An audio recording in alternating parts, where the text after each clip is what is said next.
ओम शांति। आज 8 जुलाई 2026 बुधवार के प्यारे बाप दादा के अनमोल मधुर महावाक्य हैं। आज की मुरली के सार में विशेष बाबा ने याद करने की विधि बताते कहा कि जब बच्चे याद में बैठते हैं तो बाबा जानते हैं कि बच्चे क्या करते हैं। बच्चे याद के यात्रा की ड्रिल करते हैं, मुख से कुछ भी कहने का नहीं है। बच्चे किसकी याद में बैठते हैं? परम पिता परमात्मा शिव की। बाबा कहे एक बाप की याद में रहने से ही जो विक्रम है वह भस्म हो जाएंगे और विकर्मा जीत बन जाएंगे। और साथ में अटेंशन दिलाया कि जब बाप दादा के सन्मुख बैठते हैं, याद में बैठते हैं, तो कोई भी मित्र संबंधियों धंधे आदि को याद नहीं करना है। इससे वायुमंडल खराब होता है, विघ्न पड़ते हैं। बाप कहते हैं जैसे यहाँ तुम याद में बैठे हो, ऐसे चलते फिरते कर्म करते हुए याद में रहना है। जैसे आशिक माशूक एक दो को याद करते हैं, उनकी याद है जिस्मानी, तुम्हारी है रूहानी याद। और अंडरलाइन कराते कहा कि इस ईश्वरीय सभा का कायदा है, यहाँ बाहर मुखी होकर नहीं बैठना है, अंतर्मुखी हो एक बाप को याद करना है। और कहा कि जो निश्चय बुद्धि अच्छे पुरुषार्थी हैं वह तो कहते हैं हम बाबा से सदा सुख का वर्षा लेंगे, वह बाबा से रूह रिहान करेंगे। बाबा हमने आपसे कल्प पहले भी वर्षा लिया था, अब फिर से आपके पास आए हैं वर्षा लेने के लिए। फिर और अटेंशन दिलाया। बाबा कहे यह इंद्र सभा है, शिव बाबा इंद्र है, ज्ञान की वर्षा करते हैं, तो ऐसी सभा में कोई भी पतित नहीं आ सकता। बाबा कहे किसी विकारी को साथ में ले आए तो उन पर बहुत दाग लग जाता है, फिर बहुत भारी सज़ा मिलती है। कहते हैं ना, मानसरोवर में स्नान करने से परी बन जाते हैं। वास्तव में यह है ज्ञान मानसरोवर। जिस ज्ञान मानसरोवर में स्नान करने से अर्थात प्रतिदिन ज्ञान सुनने से आत्मा स्वच्छ पावन परी बन जाती है। और लास्ट में ड्रामा का पाठ पक्का कराते कहा कि यह बनी बनाई बन रही है। कहते हैं फलाना मर गया, तो बाबा कहे उनका इतना ही पार्ट था, हम चिंता क्यों करें, ड्रामा है ना, रोने से फ़ायदा ही नहीं, रोने से क्या वह वापस आ जाएंगे। बाबा कहे यह है ही कलयुगी दुखदाई दुनिया। अब बाबा तुमको सुखदाई दुनिया में ले जाते हैं जहाँ रोने की बात ही नहीं। सुनते हैं प्यारे बाप दादा के अनमोल मधुर महावाक्य। आज बाबा कहे मीठे बच्चे, इस सभा में बाहर मुखी बनकर नहीं बैठना है, बाप की याद में रहना है। मित्र संबंधी अथवा धंधे आदि को याद करने से वायुमंडल में विघ्न पड़ता है। मीठे बच्चे, इस सभा में बाहर मुखी बनकर नहीं बैठना है, बाप की याद में रहना है। मित्र संबंधी अथवा धंधे आदि को याद करने से वायुमंडल में विघ्न पड़ता है। आज मुरली से प्रश्न है, तुम बच्चों के रूहानी ड्रिल की विशेषता क्या है जिसे मनुष्य नहीं कर सकते? उत्तर में बाबा कहे तुम्हारी रूहानी ड्रिल बुद्धि की है, उसकी विशेषता यही है जो तुम आशिक बन अपने माशूक को याद करते हो। इसका इशारा गीता में भी आया है, मन मना भव। परंतु मनुष्य अपने माशूक परमात्मा को जानते ही नहीं तो ड्रिल कैसे कर सकेंगे? वे तो एक दो को जिस्मानी ड्रिल सिखलाते हैं। ओम शांति। बच्चे भी समझते हैं, बाप भी समझते हैं कि बच्चे योग कराने वाले यहाँ क्या कर रहे हैं, याद के यात्रा की ड्रिल करा रहे हैं। मुख से कुछ भी कहने का नहीं है। किसकी याद है? बाबा कहे याद में बैठे हैं। किसकी याद में बैठे हैं? परम पिता परमात्मा शिव की।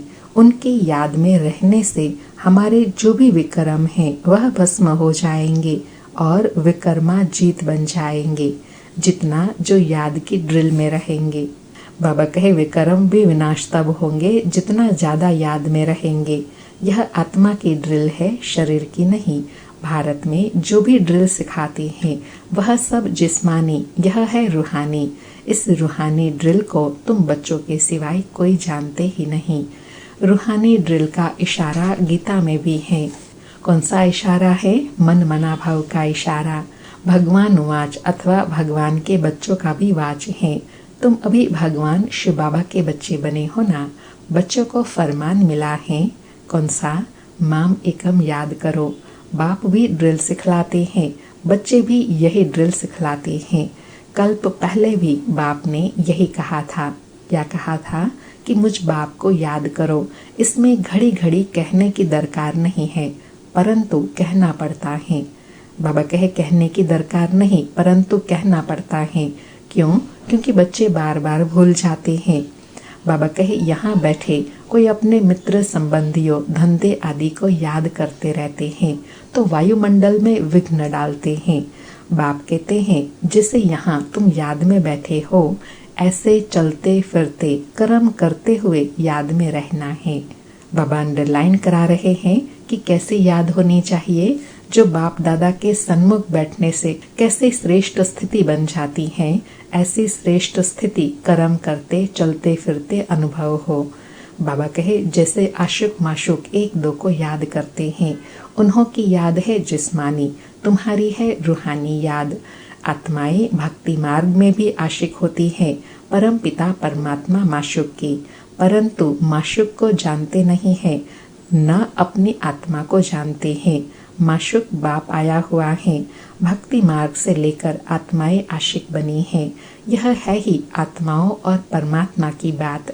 बाबा कहे आशिक माशुक यह वास्तव में आत्मा और परमात्मा की बात है, क्योंकि आत्मा अनेक जन्म भगवान की आशिक रही है, अर्थात अनेक जन्म उनको याद करती आई है।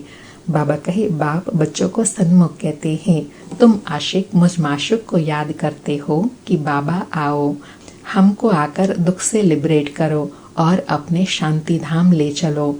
तुम जानते हो अब इस दुख धाम मृत्यु लोक का विनाश होना है।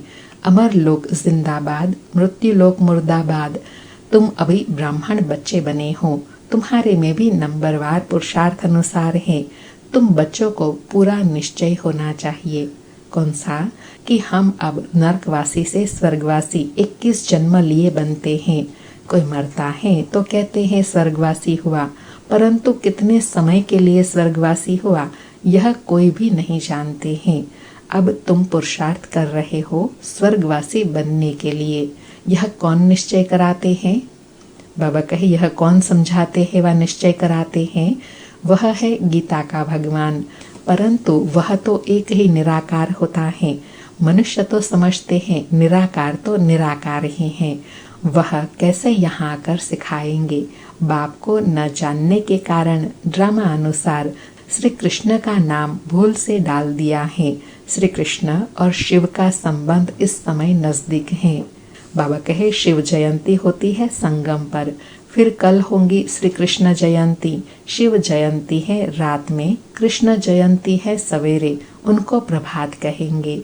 जब शिवरात्रि पूरी होती है तब फिर श्री कृष्ण जयंती होती है, अर्थात भगवान ही आकर श्री कृष्ण जैसा बनाते हैं, तब श्री कृष्ण की जयंती होती है। बाबा कहे यह बातें बच्चे ही समझ सकते हैं। कायदा है कि यहाँ बाप दादा के सन्मुख सभा में कोई बाहर मुखी ना हो, बाप की याद में रहना है। मनुष्य पुकारते भी हैं, हे पतित पावन आओ, आकर पावन बनाओ, परंतु ड्रामा अनुसार पत्थर बुद्धि कुछ भी समझते नहीं। अगर जानते होते तो बताते, उनको यह भी पता नहीं है। क्या नहीं पता कि अभी कलयुग का अंत है, फिर अब बाप आते हैं तब आदि होती है। मनुष्य तो बिल्कुल घोर अंधियारे में है। लोग समझते हैं कलयुग में अजुन 40,000 वर्ष पड़े हैं।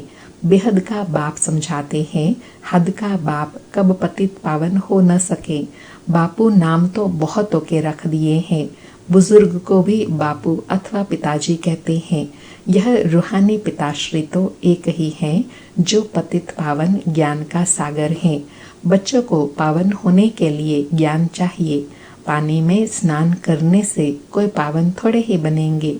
तुम जानते हो, क्या जानते हो? शिव बाबा हमारे द्वारा इस ब्रह्मा तन में प्रत्यक्ष हैं। ब्रह्मा द्वारा ब्राह्मणों को राजयोग सिखा रहे हैं। वह तो कह देते भगवान वाज अर्जुन प्रति, ब्राह्मणों का नाम निशान नहीं है। गाया जाता है, क्या गाया जाता है? ब्रह्मा द्वारा स्थापना, विष्णु द्वारा पालना। स्थापना तो ब्रह्मा द्वारा ही करेंगे, न कि विष्णु द्वारा, न शंकर द्वारा। तुम बच्चों को यह समझानी अब मिली है। बाप को यहाँ आना पड़ता है। वापस तो कोई भी आत्मा जा नहीं सकती। जो भी आते हैं उनको सतो रजो तमो से पास करना ही है। श्री कृष्ण भी पूरे 84 जन्म लेते हैं और पूरे 5000 वर्ष पाठ बजाया। जब आत्मा पेट में है तो भी जन्म तो है, अर्थात बाबा कहे भल गर्भ में आई है तो भी जन्म तो कहेंगे ना। श्री कृष्ण की आत्मा जब सतयुग में आती है, गर्भ में प्रवेश किया, तब से लेकर 5000 वर्ष में 84 जन्मों का पाठ बजाना है। बाबा कहे जैसे शिव जयंती मनाते हैं तो इसमें बैठा है ना, श्री कृष्ण की आत्मा भी गर्भ में आई, चुरपुर हुई, उस समय से लेकर 5000 वर्ष का हिसाब शुरू होता है। अगर कम जास्ती हो तो फिर 5000 वर्ष में कम हो जाए। यह बड़ी सूक्ष्म समझने की बातें हैं। बच्चे जानते हैं श्री कृष्ण की आत्मा फिर से यह ज्ञान ले रही है, फिर से श्री कृष्ण बनने के लिए। तुम भी कंसपुरी से कृष्णपुरी में जाते हो। बाबा कहे जैसे ब्रह्मा बाबा की आत्मा पुरुषार्थ कर रही है, ऐसे तुम भी पुरुषार्थ करते हो। बाबा कहे यह बातें बाप बैठ बच्चों को समझाते हैं। बाप कहते हैं, क्या कहते हैं, माया बड़ी दुष्टर है, अच्छे अच्छे महारथियों को भी हरा देती है। ज्ञान लेते लेते कहाँ ग्रहचारी बैठ जाती है। आश्चर्यवत हमारा बनंती कथंती अहो माया, फिर भी भागंती हो जाती हैं। कमाई में ग्रहचारी बैठ जाती हैं। राहु का ग्रहण सबको लगा हुआ है। अभी तुम्हारे पर बृहस्पति की दशा बैठी है, फिर चलते चलते कोई पर राहु का ग्रहण बैठ जाता है। तब कहते हैं महाकंबखत, इस दुनिया में देखना हो तो यहाँ देखो।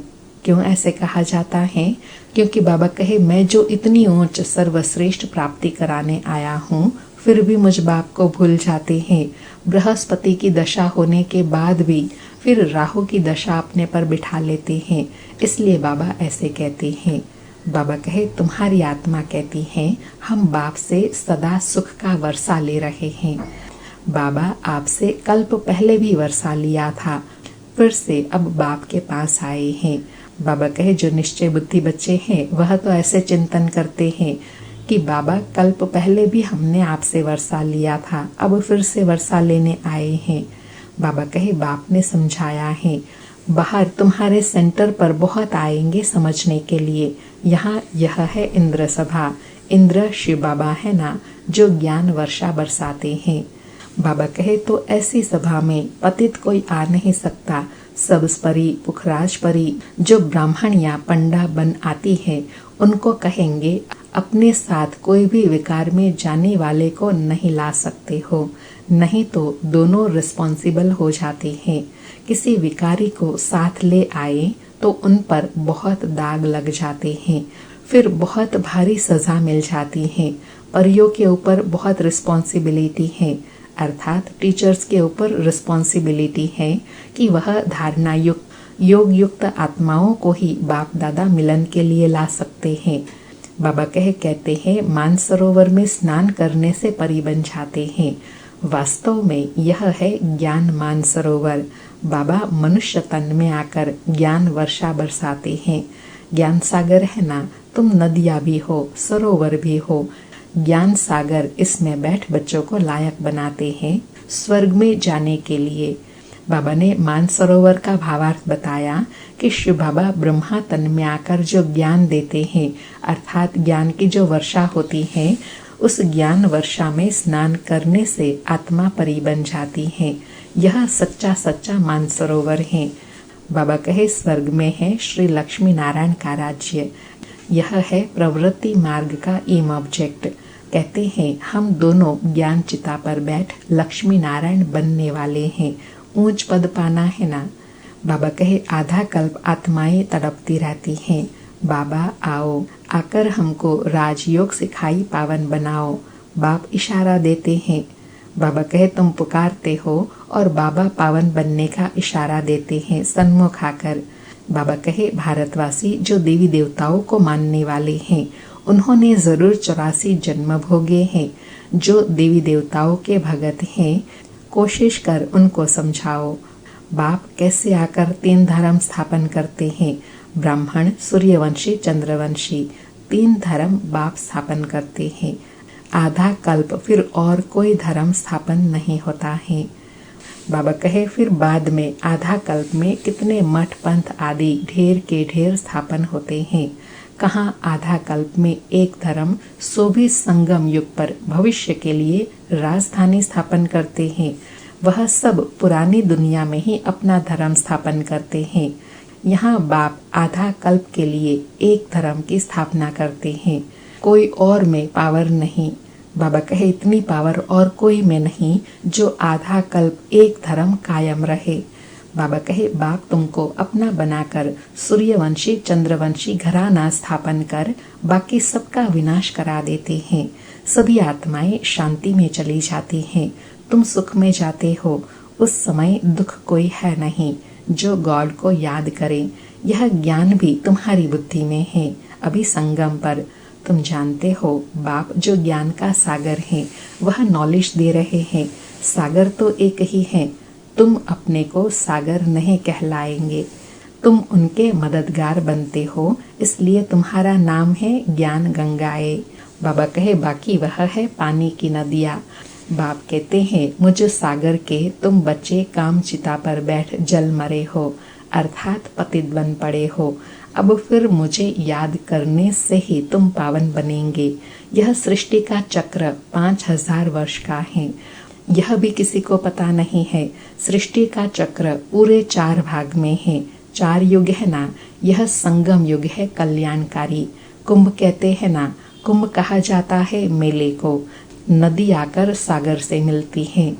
बाबा कहे आत्मा आकर परमात्मा से मिलती है, इसको कुंभ कहते हैं। आत्मा और परमात्मा का मेला भी तुम देखते हो। तुम आपस में मिलते हो, सेमिनार करते हो, इसको कुंभ नहीं कहेंगे। अर्थात बाबा कहे तुम आपस में मिलते हो, उसको कुंभ नहीं कहेंगे। सच्चा कुंभ कब कहेंगे? जब आत्मा और परमात्मा मिलते हैं। बाबा कहे सागर तो अपनी जगह पर बैठे हैं, इस ब्रह्मा तन में है ना। जहाँ इनका ब्रह्मा का तन, वहाँ ज्ञान का सागर है। बाबा ने कितनी गुह्य बात समझाई कि जहाँ साक्षात बाप दादा बैठे हुए हैं, वहाँ आत्मा जाकर मिलती है, उसको ही सच्चा कुंभ कहते हैं। अर्थात मधुबन को ही सच्चा सच्चा कुंभ कहेंगे, जहाँ आत्मा और परमात्मा का मिलन साक्षात रूप में होता है। बाबा कहे बाकी तुम आपस में गंगाएं मिलती हो। नदियाँ छोटी बड़ी तो होती है ना, वहाँ स्नान करने जाते हैं। गंगा में जमुना, सरस्वती आदि है ही। दिल्ली जमुना का कंठा है, स्वर्ग। दिल्ली के लिए कहते हैं परिस्थान था जब लक्ष्मी नारायण का राज्य था। ऐसे नहीं कि श्री कृष्ण का राज्य था। राधे कृष्ण युगल हो तब राज्य कर सके। अब तुम बच्चे कितना खुशी में हो। किस बात की खुशी है कि हम अब बाप के बच्चे बने हैं। हम सच्चा सच्चा कुंभ का मेला साक्षात इन आँखों से देखते हैं, अनुभव करते हैं। बाबा कहे माया के तूफान तो बहुत आएंगे। बेहद की बॉक्सिंग है। हर एक की 5 विकारों के साथ युद्ध चलती है। हम चाहते हैं बाबा को निरंतर याद करें। माया हमारा योग उड़ा देती है। एक खेल भी दिखाते हैं। परमात्मा अपनी तरफ खींचते हैं, माया अपनी तरफ। ऐसा एक नाटक बनाया है। बायोस्कोप का फैशन अभी निकला है। तुमको ड्रामा अनुसार बायोस्कोप पर भी समझाना है। नाटक में भी बदली सदली होती है। यह तो अनादि अविनाशी ड्रामा बना बनाया है। बनी बनाई बन रही, अब कुछ बननी नहीं। तो बाबा कहे हद के नाटक का एग्जाम्पल देकर बेहद के नाटक, बेहद का ड्रामा समझाना है। कहते हैं फलाना मर गया, तो बाबा कहे इतना ही पाठ था, हम चिंता क्यों करें। ड्रामा है ना। शरीर छोड़ दिया फिर थोड़े ही आ सकता। रोने से फायदा ही क्या। इनका नाम ही है दुखधाम। सतयुग में मोहजित राजाएं होते हैं। इस पर कहानी भी है। सतयुग में मोहजीत की बात होती नहीं, क्योंकि बाबा कहे मोह नहीं तो जीत पाने की भी बात नहीं। होते ही है मोहजीत। बाबा कहे यहाँ तो मनुष्य का कितना मोह है। किसी को रोना न आए तो भी रोकर उनको रुला देंगे, तो समझे कि यह अफसोस करते हैं। नहीं तो ग्लानि हो जाए। भारत में ही यह सब रिवाज है। भारत में ही गॉड गॉडेज राज्य करते थे। विदेशी लोग पुराने चित्र बड़ी खुशी से लेते हैं। पुरानी चीज का मान होता है। सबसे पुराना शिव तो यहाँ आया था ना, उनकी कितनी पूजा करते हैं। बाबा कहे मनुष्य को पुरानी चीज का महत्व होता है ना, उसमें भी विदेशियों को। तो सचमुच में सबसे पुराना कौन हुआ? शिव बाबा। इसलिए उनके यादगार में उनका मंदिर बनाते हैं, पूजा करते हैं। बाबा कहे अब तो शिव बाबा आया है, तुम पूजा नहीं करेंगे, वह होकर गया है तो उनकी पूजा करते रहते हैं। अच्छा, मीठे मीठे सिकिलधे बच्चों प्रति माता पिता बाप दादा का याद प्यार और गुड मॉर्निंग। रूहानी बाप की रूहानी बच्चों को नमस्ते। हम रूहानी बच्चों की रूहानी माता पिता बाप दादा को याद प्यार, गुड मॉर्निंग और नमस्ते नमस्ते। सारी मुरली से धारणा के लिए सार हैं। पहला पॉइंट, ड्रामा के ज्ञान को बुद्धि में रख निश्चिंत रहना है। किसी भी प्रकार की चिंता नहीं करनी है, क्योंकि जानते हैं बनी बनाई बन रही, अब कुछ बनने नहीं, निर्मोही बनना है। दूसरा पॉइंट, बाबा द्वारा जबकि बृहस्पति की दशा बैठी है तो संभाल करनी है, राहु का ग्रहण न लग जाए। कोई भी ग्रहचारी हो तो उसे ज्ञान दान दे समाप्त करना है। आज बाबा का वरदान है, स्वयं के टेंशन पर अटेंशन देकर विश्व का टेंशन समाप्त करने वाले विश्व कल्याणकारी भव। स्वयं के टेंशन पर अटेंशन देकर विश्व का टेंशन समाप्त करने वाले विश्व कल्याणकारी भव। स्पष्टीकरण है, जब दूसरों के प्रति जास्ती अटेंशन देते हैं तो अपने अंदर टेंशन चलता है। इसलिए विस्तार करने के बजाय सार स्वरूप में स्थित हो जाओ। क्वांटिटी के संकल्प को समाप्त कर क्वालिटी वाले संकल्प करो। पहले अपने टेंशन पर अटेंशन दो, तब विश्व में जो अनेक प्रकार के टेंशन हैं उनको समाप्त कर विश्व कल्याणकारी बन सकेंगे। पहले अपने आप को देखो, अपनी सर्विस फर्स्ट। अपनी सर्विस की तो दूसरों की सर्विस स्वतः हो जाएंगी। बाबा ने विश्व कल्याणकारी बनने की नई निराली विधि बताई कि पहले अपनी सर्विस करनी है, स्वयं का परिवर्तन करेंगे, तब फिर विश्व सर्विस करेंगे और तभी सर्विस में सफलता मिलेंगी। आज का स्लोगन है, योग की अनुभूति करनी है तो दृढ़ता की शक्ति से मन को कंट्रोल करो। योग की अनुभूति करनी है तो दृढ़ता की शक्ति से मन को कंट्रोल करो। आज के अव्यक्त इशारे हैं, ज्वाला स्वरूप स्थिति में रहे शक्तिशाली याद का अनुभव करो। आज अनुभव करने के लिए कहा कि जितना स्थापना के निमित्त बने हुए ज्वाला रूप होंगे, उतना ही विनाश ज्वाला प्रत्यक्ष होंगी। संगठन रूप में ज्वाला रूप की याद विश्व के विनाश का कार्य संपन्न करेंगी। इसके लिए हर एक सेवा केंद्र पर विशेष योग के प्रोग्राम करते रहो तो विनाश ज्वाला को पंखा लगेगा। योग अग्नि से विनाश की अग्नि जलेंगी, ज्वाला से ज्वाला प्रज्वलित होंगी। बाबा कहे विश्व परिवर्तन की ज्वाला को हवा देनी है तो क्या करना है? योग अग्नि की ज्वाला संगठित रूप में जलाएंगे तो इस योग अग्नि की ज्वाला से वह ज्वाला प्रज्वलित हो जाएंगी। अच्छा, ओम शांति।